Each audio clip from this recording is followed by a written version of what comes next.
Since May 2020, I've been working on Team Harry Mack, and so many people ask me how I, joined the team, how I became so close with Harry, and how I am doing what I'm doing right now, which is traveling around with the Harry Mack team, running the social medias, and honestly a whole bunch of stuff, which I'll get into throughout the course of this video here. Shouts out to Autistic LED who commented on the last video. How did you and Harry become so tight? And honestly, a lot of people ask me this question, or some variation of it, like how did you join the team? What do you do? How did you become friends with them? How did you meet them? So here it is. In 2020 or 2019, late 2019, Harry started to stream again. And by again, I mean he went viral in 2017, 2019. He kind of came back with the Gorilla Bars series and the YouTube live streams, Wordplay Wednesday, and all that. I kind of came back onto his content after the initial virality, late 2019. So December-ish, I was like, damn, this dude is crazy. Gorilla Bars is going crazy. He was already on my radar because of how amazing he was on the Venice Beach freestyle and the Kendrick and Joey freestyles and all that. So I was like, where the hell did this dude go? Because he started popping back up on the feeds. I checked out the live stream. I checked out his videos. In the description, it was like, I'm offering lessons, freestyle lessons. I, at that time, was not necessarily looking to get freestyle lessons. However, in a lesson, you get to chat with the person. So I just wanted to see what the situation was. Like, what is this lesson? What does it cost? What is he offering? All these things. So I emailed. He was like, yeah, we do one for, what was the prices now? This is 3 years ago. I think it's, I can disclose this information. One lesson was, I think, 100, but 4 was 250. So 4 separate hour-long sessions back in 2019 with Harry Mack cost 250, which is crazy, given where access to that level isn't even available anymore. Really, the man is busy. So I basically took the lessons. We have a very similar way of thinking about, I think, self-improvement and just getting better, and the freestyle nature of things, not just music but life and all that. So there was a lot of alignment in how we went about certain things, and we just connected on a personal level through those lessons.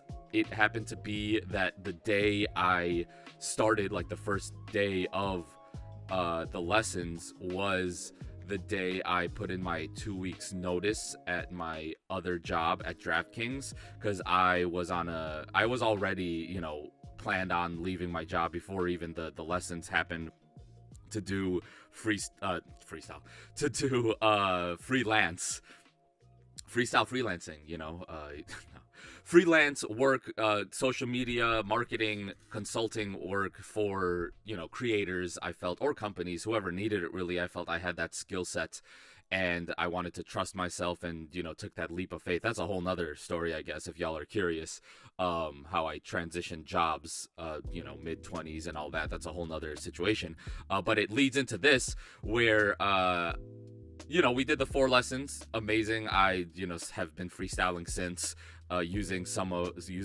a lot of the techniques he had taught me then, the practices that he taught me then, and he's taught them in video format on his channels and such as well, so you guys can go check that out. Nothing's really new. I've built it up on my own, whatever. Now I'm freestyling, streaming, and have the confidence to freestyle with whoever, whenever, and all that. It's been great for the past 3 years for my rapping ability, for sure. However, a few months after the lessons ended, I had, during the lessons, told them, look, like, if you need anything, I'm here. I already have a client. I'm doing this and this. So if you need anything, let me know. I'd be happy to help. And yeah, a few months later, I kept on staying in touch with him, sent him, clips of whatever random freestyles or videos or live streams that he was doing. I sent him highlights, my own version of what I felt were the highlights of those streams and videos. and I guess he fucked with the selections and the person that was sending them. So he reached out to me saying, yo, we need some help posting on socials and stuff. Do you want to do it? And I was like, oh my goodness, let's fucking go. Shouts out Harry, man. He really, I don't know what made him believe in me or whatever, but I'm glad that something sparked the email that he sent to me to work with him. I immediately started on his TikTok, going daily, IG, going once. We started daily fairly quickly. I think we got to like 3 times a week first and then upped it to daily. But, I was going crazy trying to blow up the TikTok, trying to make sure the IG's growing, trying to make sure everything is going smoothly, And then the role grew to by like Omegle Bars 7, I think. So I started around Gorilla Bars 13, 14 time, May 2020. Omegle Bars hadn't started yet. He was at around 200K on YouTube, maybe around 70K on IG. TikTok hadn't really even started yet. He started his TikTok after conversations with me. That was like early 2020. You might ask, Khan, how do you know about all this stuff? I just, followed Gary V. I felt Gary V is a mind that is unlike most, and he understands communication and attention of humans.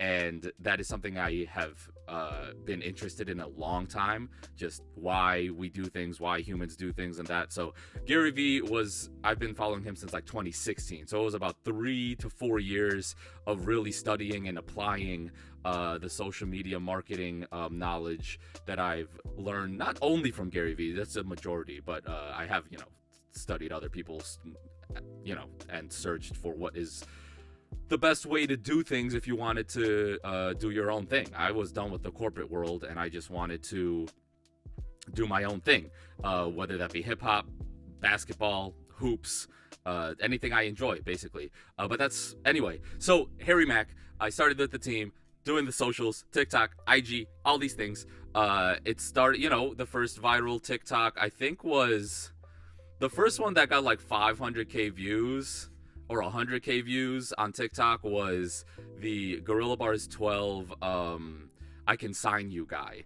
And then 500K hit with the Donald Trump freestyle at the end of Gorilla Bars 5. And then the real kicker on TikTok was the Down the Line freestyle. That went crazy, got like 5 million. Now 5 million on TikTok, happens, once a month or so. Which is crazy, the levels that it's grown to. It's at 7.5 million now. YouTube's at 2.5 million. IG's at almost 1 million. It's at like 915K. So, Harry makes the job easy. I can't take too much of the credit. I just apply the plans and strategies, and they execute because of the talent at hand. And the man at hand, really. It's not just the talent, it's who he is and what he's about that makes it so successful. So my job is made easy by the man. But getting into Omegle Bars, that started, I was watching the first edit of Omegle Bars before it came out, before anyone, first one to see it after Harry. That felt really special still then. Now it's, just daily routine. By Omegle Bars 7-ish, 7 or 8, I started to really be in the process of putting the episodes in order, and Harry edited the first 4 Omegle Bars, I think, and then after that Todd hopped on board. That was the first team member after myself that came in to do the editing, because think about Harry doing all the editing. Goddamn, he was streaming like 4 times a week, 2 times on Twitch, 2 times on YouTube. He was going crazy. The man's work ethic is insane, and I just had to match it, and so yeah, since then Omegle Bars has been kind of in my wheelhouse. I watch the videos that are raw, recorded on Harry's computer, then put them in order. It was 4 an episode when it first started. It got down to 3, and then Gorilla Bars, I started doing the ordering for that too when that kicked back up after COVID, because this was all in COVID, which was insane. We were just indoors. I had talked to Harry and known Harry for like months, almost a year, I think, before we met in person, had lunch. and then everything's just kind of grown from there. I have my fingerprints all over everything that the team does. I was part of the hiring process to bring in the man behind the cam, Sam, and Mikey as well. I mean, they are just amazing people, and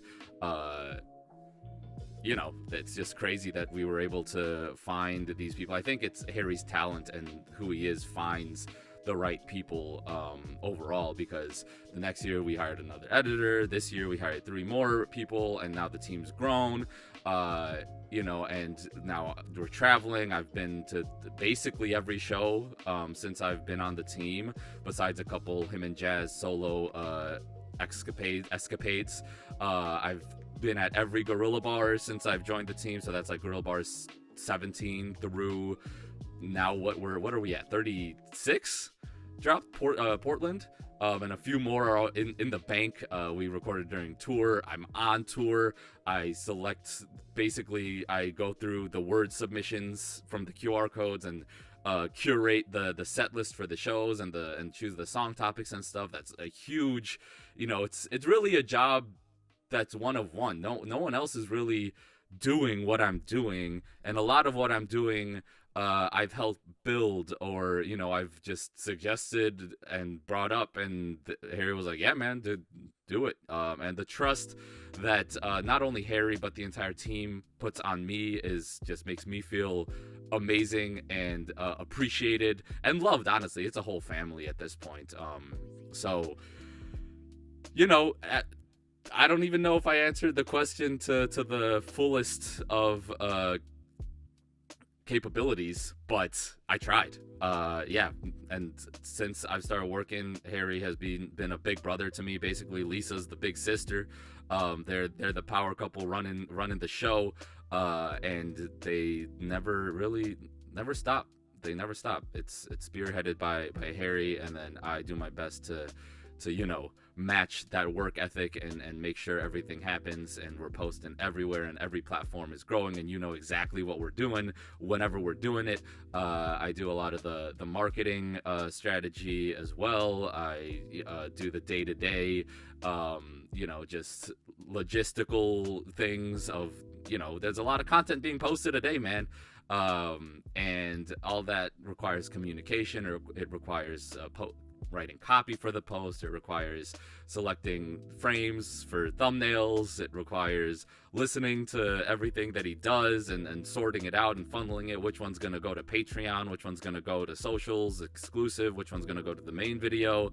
All that type of stuff. And a lot more, man. I know my job. I do a lot of different things that I haven't even mentioned here, but slowly but surely, as we get to these talking sessions, like I said, I want to do a lot more of these regularly. So throw questions below if you're curious about anything, literally anything, not just Harry Mack stuff, just any sort of question. I'm down to just get weird, get deep, get philosophical, or we can get personal and tell you these types of things. And yeah, looking forward, man. We got the European tour on the horizon. That's gonna be insane. I know Harry's excited after that to get into some projects that are in the works, and the whole team really. And we're just living life, baby. It's crazy. I'm just going around the world doing these shows. The shows are epic. People all around the world are coming up to me, shaking up, saying, hi, what's good, how are you, I follow you, big fan, all these things. And I'm like, damn, this is insane, and it's only getting bigger. I'll check in on this type of question once in a while here to update y'all, but I haven't really done a video about this standalone, so I wanted to do that. Appreciate y'all for listening, appreciate y'all for following. If I missed anything, if any questions sparked from me talking here, let me know. Appreciate y'all. We'll talk to you later. All right, peace.